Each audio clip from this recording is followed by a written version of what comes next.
Secret Service says they shot and killed a man early Sunday morning at Mar-A-Lago for driving into a secure perimeter in the resort. A spokesperson for the agency said 21-year-old Austin Tucker Martin was armed, carried a gas can, and breached the perimeter around 1:30 a.m. Authorities say Martin's family had recently reported him missing. Now, TMZ is reporting that Martin had grown, quote, increasingly obsessed with the Epstein files, and say they obtained a text message between Martin and his coworker illustrating that. Meanwhile, Palm Beach County Sheriff Rick Bradshaw recounted a timeline of the event during a press conference late Sunday morning. Let's listen. He was ordered to drop those two pieces of equipment that he had with him, at which time he put down the gas can, raised the shotgun to a shooting position. At that point in time, the deputy and the two Secret Service agents fired their weapons and neutralized the threat. FBI Director Kash Patel, in an X post, said the Bureau would be dedicating all necessary resources to the investigation. One of Martin's cousin, Braden Fields, said in a statement, quote, "I wouldn't believe he would do something like this. It's mind-blowing. He wouldn't even hurt an ant. He doesn't even know how to use a gun. We are big Trump supporters, all of us, everybody." While President Trump was at the White House this weekend during the incident, no law enforcement personnel were injured. Sad situation. Glad that no one else but the perpetrator was harmed. Sounds like reasonable and professional behavior from law enforcement, from Secret Service, so that's all good to hear. We appreciate the explanations of what went down. This person, we don't know. We'll learn more. So far, the only real detail that stands out is it's a family of Trump supporters. That doesn't necessarily mean anything, but also the Epstein obsession thing. That caught my eye, given everything we've been talking about for the last couple of weeks, and that's neither here nor there. People can say whatever they want, and it's not the actions another person takes. It's not on you, but I do think it does not help to have constant and obsessive, breathless, things being said about how pedophiles are being protected by the government.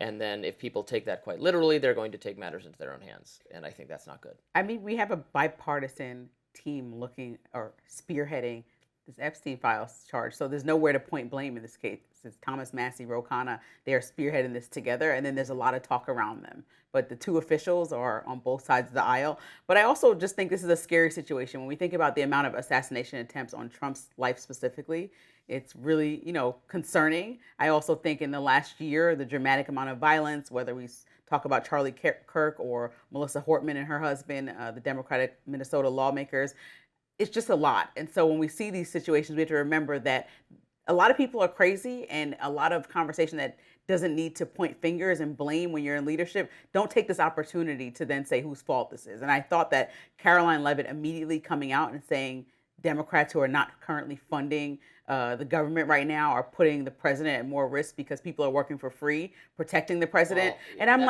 okay, that's a little silly, but I was listening to Scott Galloway and Kara Swisher, Democratic partisan commentators, talking in completely fact-free.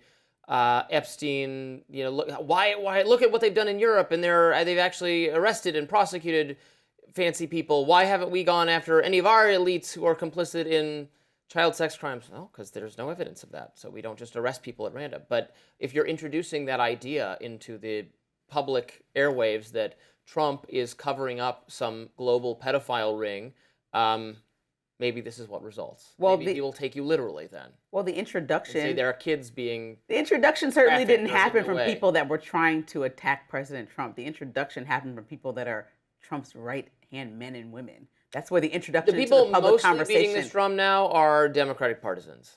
I don't think so. I really don't think so. Is Marjorie Taylor Greene a Democratic partisan?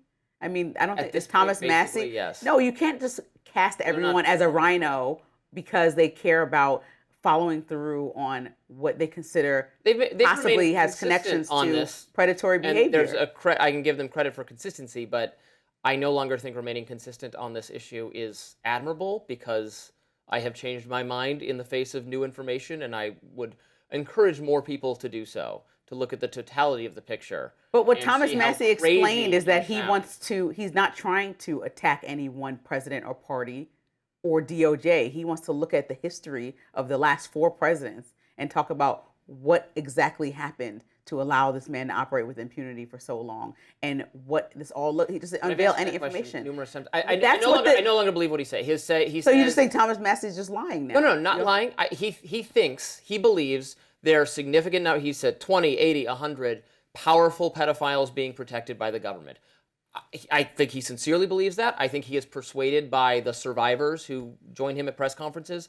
I don't believe them, and I don't believe the government is hiding that information. I don't. That's so he just believes he's believing, and I'm not believing. That's where I'm at because there's no evidence. Historically, there's been an overwhelming amount of people who don't get believed, which is why it's important for somebody to take this up in case even one of them is telling the truth. You're supposed to protect survivors of any type of sexual assault, and that's what Thomas Massey is trying to do. Okay, so that side wins if 1 out of 99 is true. Okay, But you're making up that number that these women are not Epstein telling is the truth predator. when you Epstein know is that the they can get predator. sued by speaking about any of this stuff. You know there's a lot on the line for them, and you know that victims generally don't like to speak up no matter how much time has passed. These are all, I mean, like these are information that we get from psychologists, psychiatrists. So They're all why liars too.